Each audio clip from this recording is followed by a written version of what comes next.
Cristo era a palavra do Pai. Qual verso que é, João? 14:1, né? João 17. Depois o irmão me fala se não encontrar. 14:8. 14:8, tá bom.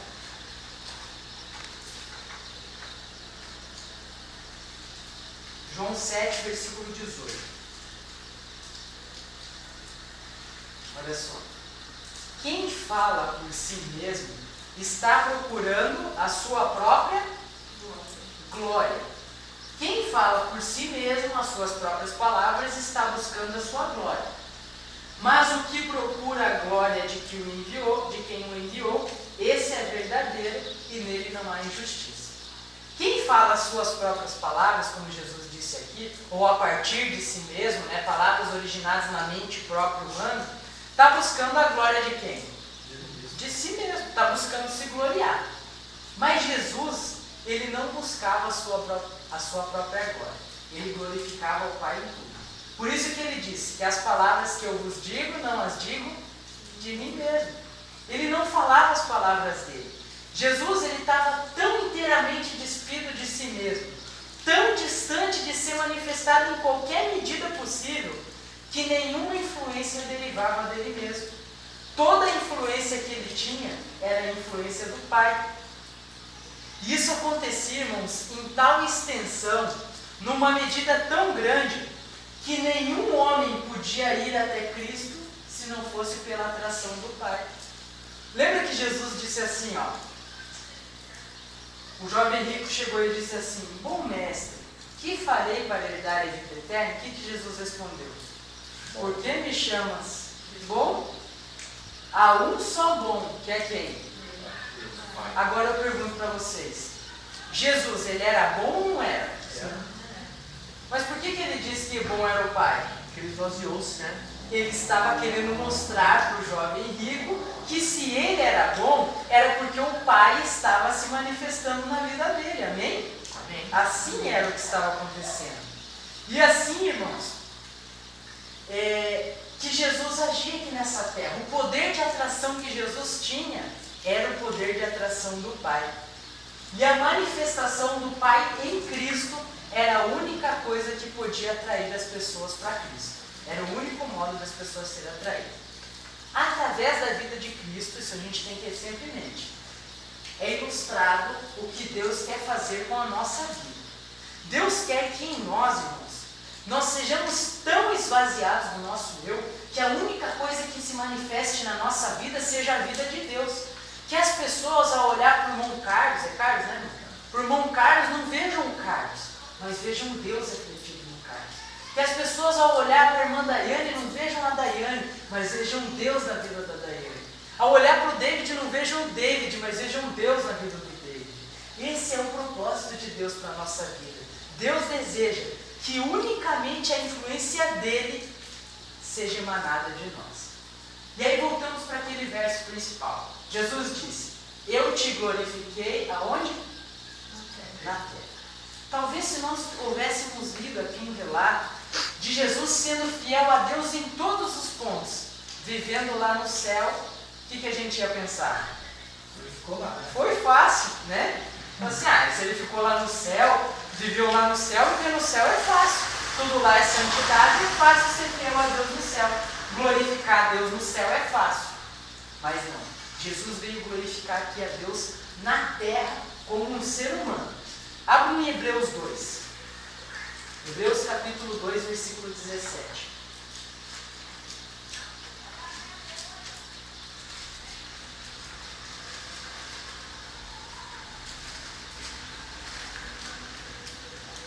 Olha só que interessante. Quando Jesus toma a nossa natureza, a natureza humana, ele toma em um ponto particular muito interessante. Hebreus 2, versículo 17.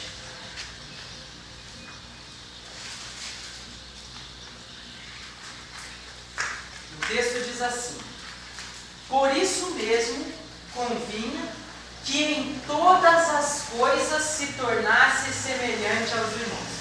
Em quantos pontos foi que Jesus se tornou semelhante a nós? Isso significa que Jesus assumiu a natureza humana antes de o homem pecar ou depois de o homem pecar? Depois do homem pecar. Quando Jesus assume a natureza humana, ele assume a natureza humana igualzinha a nossa, com toda a herança genética negativa. Por exemplo,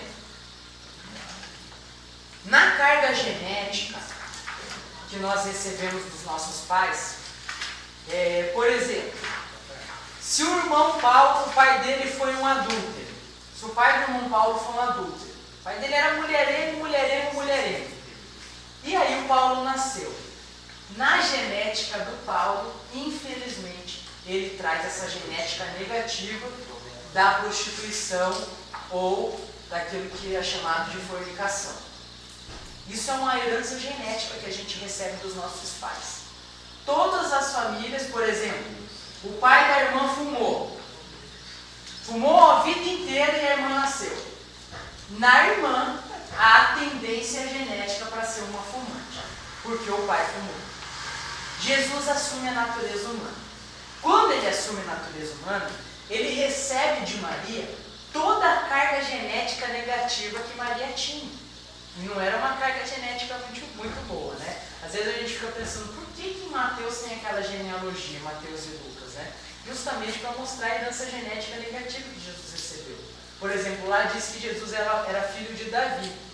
Davi era um homem segundo o coração de Deus, né? Mas quando se converteu, porque antes de se converter, ele foi adúltero, foi assassino, né? E fez um monte de pecados abomináveis. Foi também descendente de Salomão. A mensageira do Senhor diz que Salomão foi efeminado. Então Jesus tinha carga genética de assassino, de homicida, de prostituição, tinha carga genética de homossexualismo. Ele tinha também a carga genética de uma prostituta, que a Bíblia diz que ele era descendente da Raabe, a meretriz.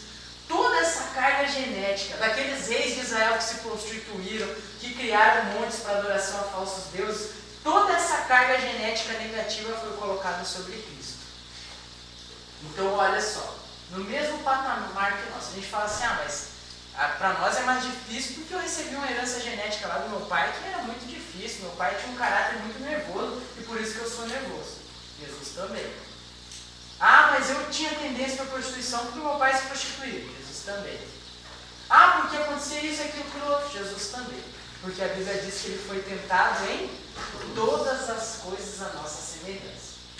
Só que quando Jesus assume a natureza humana, com toda essa carga genética negativa que ele recebeu da mãe dele, a Bíblia diz que ele se esvaziou de tal forma do eu dele, que quantas vezes na vida dele se manifestou a carga genética negativa dele? Quantas vezes? Quantas? Nenhuma vez. Alguma vez Jesus pecou? Alguma vez as tendências hereditárias que ele herdou se manifestaram? Ele fala assim, quem me convence de pecar? Quem me convence de pecar? Ele nunca pecou.